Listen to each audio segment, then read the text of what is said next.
Whoa, wait a minute. We are back again with Venus Alexis is giving us a different Madonna, honey. I'm talking about Cone Bra Vogue Madonna. Yes. Strike a pose. Yes, honey. I mean, you're welcome for all the gifts, internet, okay? So let's get into all the tea, sweetie. Now, it was interesting. You're talking about Raven and Raja and like people that you knew from the local drag scene here. So it only is natural that when everybody started to get on Drag Race, so did you. Mm-hmm. So you went on Drag Race, and then obviously you were eliminated first. So it was not how you were hoping it to go. Right. So tell me about that experience. Okay, so we're gonna rewind back to before season 1. Okay. Now, I was in a review called the Dreamgirls Review, and we had a show at Rage on Tuesday nights. Right, yeah, legendary show. Legendary show. RuPaul used to go see our show. And then in 2008, her producers for RuPaul's Drag Race came to the show one night and asked us all if we would like to audition. RuPaul was making this competition show, and if we were interested in auditioning, and we all declined. And then I saw the producers 2 weeks later, and I declined a second time. Now, the reason I declined was because before RuPaul's Drag Race, drag in the media wasn't the same as it is now. Oh, it's certainly not. No. Yeah. It was very stereotyped, men in wigs, with hairy armpits, made fun of, not taken seriously. Yeah. And Dreamgirls Review was like taken very seriously. Glamour. We were like the elite of, drag. Yeah. And so we didn't want to go through that. And I didn't want to go through that. So Drag Race 1 came on. And it was a big hit, and it really showed a side of drag that I thought was true to the art. Mm-hmm. And I really was like, wow, you know what? Wow, I do want to be on that show. I would love to. I mean, they're showing drag in the light it's supposed to be shown in. So I auditioned for season 2, and I had heard from someone that at World of Wonder, they're kind of going, Venus needs us now. Interesting. So I heard a rumor about that. So I auditioned for season 2. You heard the rumor that they were not having it because you said no to season 1? Yeah, they were not having it. And so I auditioned for season 2. I didn't get on season 2. Then I auditioned for season 3. And I sent in my tape. And 2 weeks later, I got a phone call saying, hey, you made a top 20. Sit tight. We're going to be in touch. And I literally was on the floor crying.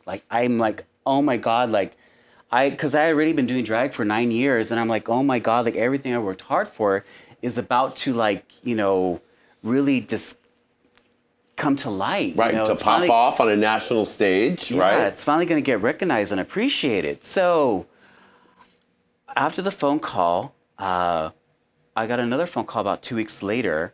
And actually, no, it wasn't 2 weeks. It was a month later. They called. They asked me 2 questions and hung up the phone. A whole month goes by. Wait, what were the 2 questions? What's your dress size? What's your shoe size? Okay, thanks, click. Bye. And I'm like, okay. A whole nother month goes by. I get a phone call, 2 questions, and hang up the phone. I'm just like, what the hell is going on? Am I on? Am I not on? This is a long period of time to be waiting for an answer. Yeah. Finally, the 3rd phone call, they have a long interview with me. And they wanted to know everything about me. What was my drag? What was my aesthetic? What I was good at? And they wanted to know everything about me. So during the interview, one question really rubbed me the wrong way. They asked me, well, what are you afraid of? And I'm like, why does this bitch want to know what the hell I'm afraid of? So I'm handling it like a job interview. I'm like, no, I'm not afraid of nothing. Nothing scares me. I'm really confident. Mama raised a really strong female, okay? And they were like, well, are you afraid of spiders? Are you afraid of roller coasters? And I'm handling it like a job interview. I'm thinking the confident, tough exterior is what's going to get me on the show. Yeah. So I'm like, no, if I see a spider, I squash it. I can ride roller coasters all day, which is true. And I'm like, you know what? Give me a challenge. I'm sure I can handle it. I'm very mutable and adaptable. I can tell they were getting frustrated. And then the next question they asked me, well, what was it about season 2 that really pissed off the queens? Oh. And without thinking, I said, oh, that's easy. Bring in Shangela on the show. The tone of voice changed. Oh, really? Why? And I said, well, you have a lot of, veterans and, people who have been doing drag for so long, who are, very well established, who are icons of, the drag industry. Who, you chose Shangela, who only had 6 months experience, versus them. That did piss off a lot of people. Ah, interesting. Now, this is, Lady Red, this is from tea from the back in the day that I didn't even know. I mean, I had no idea when me and Venus was standing in line together that she would get on. Okay, no, wait. Okay, now let's go back to that. And that's another story. So, a week before shooting, I had passed the interview. I passed the psychological evaluation. A week before shooting, they called me and said, "Oh, you need to be at this morning audition." And I'm like, "Are you kidding me?" Wow. Like, what are you saying? I have to be at an audition after all of this? So I'm like, what the fuck is going on? And I get there, I did it, and that's when I finally was told I was going to be on RuPaul's Drag Race. That day? Yes, that day. Oh, interesting. That day. A week before shooting. Wow. So, no, there's no shade. I didn't even know. Yeah. Lady Red, what did they say to you that day? Oh, they just told me to stand in line, and then Delta went ahead of me, and then she came out and said, "Girl, I don't know. I just don't know." And something I looked at her cross-eyed then. I was like, mm-hmm. And then they took me in, and they put a few girls in, and I saw Venus go in. I said, "Oh, it's a wrap, bitch. It's a wrap." And my drag daughter even went in, and I told her, listen, because she went after me, if RuPaul's not there, don't do it. Wow. What did my dumb daughter do? She went and did it. Fucking RuPaul wasn't there. I'm like, oh my God. So I got on.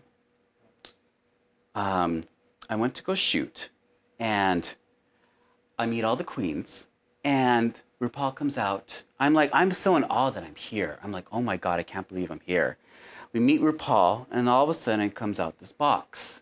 And I'm thinking, oh my God, it's Madonna, it's Grace Jones, it's somebody who I just cannot wait to see on this show. Right. Bam.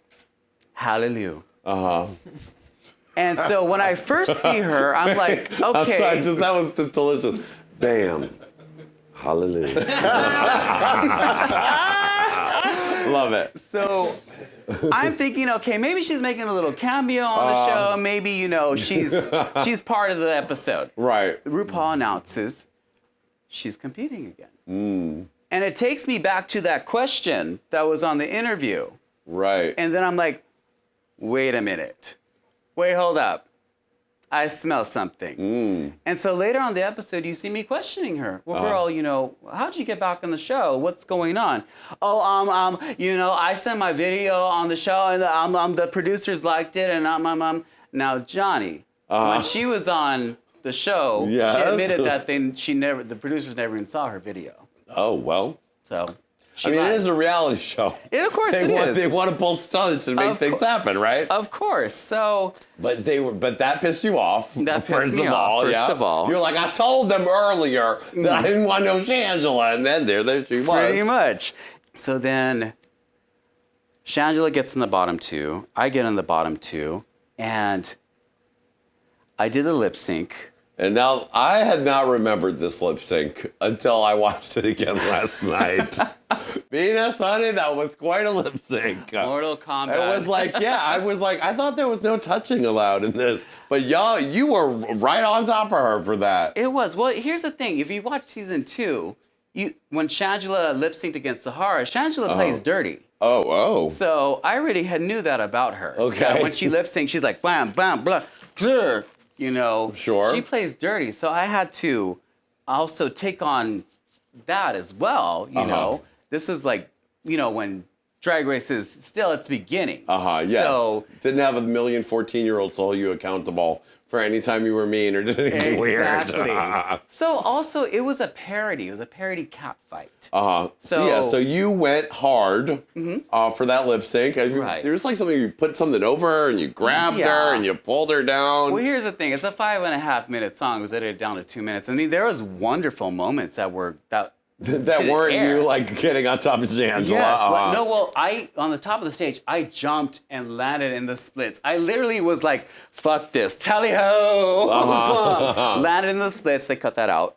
Right, didn't they show Shangela doing that, though? Of course, yeah. Right, okay. Of course. Conspiracy theory. Of course. So, and then all of a sudden there was a shot where like Shangela had me in between her legs and was going, you know, they cut that out. Interesting. So, I would love to see the whole thing because it was a great lip sync. And, you know, I wasn't trying to bully her. It was a parody cat fight. Sure. So then, but at some point, I thought to myself, you know what? I'm going home. I don't feel they brought her back just to send her home again. I'm going home. And it was announced that she was going to be kept on. I had to sashay away. And, you know, I went through a very difficult time in my life. I bet you did, because your friend Raja went to win. Your arch nemesis Shangela ended up placing, what, top 4 was she in that year? She's placed top 4, She did pretty good. So then you, who are already a notable queen, for many, many years in LA, suddenly are back home thinking like, what the fuck, right? Yeah. And you know what? It's hard to leave at any point in the show, but to go home first is awful. It's humiliating. And I was already well established. Yeah. And everything I had worked for up until those 9 years was discredited, vanished, gone. And, you know, I lost respect for my peers. And not only that, I lost respect for myself as well. And so that led you into a spiral of alcohol, drugs. What was going on? Well, so the first part was a heavy depression. You know, I don't remember ever taking a picture where I had a smile on my face those first couple of months. They announced the contestants. We still had to wait. And then it was this whole year of just excess, and just, you know, drag, sex, you know, rock and roll. I mean, it was just... Was this before the lead up to when it came out, or after it came out? It was when it premiered. So it premiered, you were like, fuck it. I'm on the first episode, but I can still... Did you still get to go on... Did you still tour, or? Oh, yeah. So you were on the road. I was on the road. That first year, I went to 30 cities in 1 year. When it first came on, I was literally solely booked from February till September. Right. Literally lived at LAX. However, I couldn't enjoy what I was getting because I still had that in the back of my mind, like, they're just feeling sorry for me. You know, they're just... This is a fluke, you know, this is just a flash in the pan, you know, this is all going to be over. You know, I couldn't really enjoy it because I was just so suffering and just so traumatized from what happened. And then at the same time, I didn't really talk about what happened, my side of the story. Because also this is, you know, when Drag Race was so young. Yeah. And, you know, now it's on its 10th season. People have kind of seen between the lines and, you know, seen things. And I didn't want to say anything because I didn't want to look like a sore loser. I didn't think people would believe me. I was just holding all this in. Right. And it was hurting me. And then after the tour, my 11-year relationship, we broke up, and that killed me. And the transition was awful. And I had people around me, I had a support system that really cared for me. However, they didn't have the best intentions for me. Right. They were like, come on, girl, we'll make you feel better. Let's go do a bump or go do a whatever. Or, you know, they were partying with you, but not caring about you. Exactly. And then that's when I got really heavily into the rave scene. And the rave scene helped me escape those hurt emotions. Right. Because it's all happy and candy and, you know. And you were high as fuck. And I was high as fuck. And I was like, you know, it took me away from those feelings, those thoughts and, you know, emotions. And then like I broke up. I broke up with Eddie. I was hurt. I had totally fell in love with this raver boy that I had taken to Ireland, and I asked him to be my boyfriend, and he said no to me in Ireland. And that's the straw that broke the camel's back. That's when I just lost it because I was so hurt I was traumatized from what happened to me on the show. I read all these things online about me that hurt me. I'm sure that they did. Yeah. Because even season 3, people were still vicious. Oh my God. Regardless. Tell me about it. And it's not like now I realize, oh my God, it's like a whole bunch of 12, 13, 14-year-olds talking shit who give, you know, I can care less. But back then I was like, this is the gay community probably talking about me, you know. That's how I thought about it. And then I was so hurt and traumatized, and I wanted to be loved. I didn't feel loved or like wanted. I felt like a joke. I didn't feel like I wasn't taken seriously. I didn't even feel taken seriously when I took this boy to Ireland. Right, because then you took him all the way there and he didn't even want to be your boyfriend. Yeah, I lost it. I really lost it. And so what did that mean?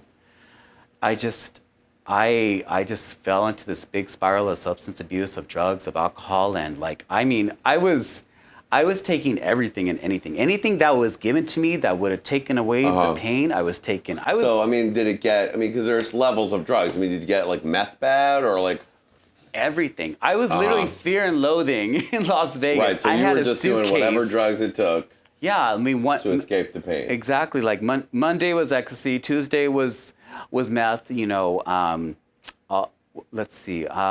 Wednesday was Xanax. It was just a whole bunch of because you got to medicate yourself in and out of these different things, and you're just trying to hide from the pain. And how long did that go on? That went on for 2 years. 2 years. Hey Qween! Hello, children. To see part 3 of this interview, click here. To see more Hey Qween fabulousness, click here. And don't forget to subscribe, bitch! Hey! Hey! Hey!